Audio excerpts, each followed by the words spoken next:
Hello, smart job seekers. My name is Laura Viviana, and I am a colleague and a team member at Smart Job Search. Today, I'm going to show you a quick and easy way to search through LinkedIn privately. If you go to the top right corner where your little face should be, click on it, and go to Settings and Privacy. You will have a new window open up telling you that you are the boss of your account.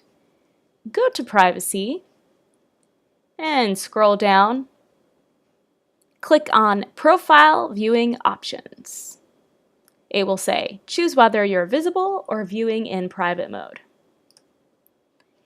Right now I am public because I am not in the middle of a job search, but if I was, I would go into private mode. You can see here that it's saved, no need to do anything else, and now you can look at people's profiles to your heart's content and none will be the wiser. This is Laura with Smart Job Search, and I hope this was helpful. Let us know in the comments.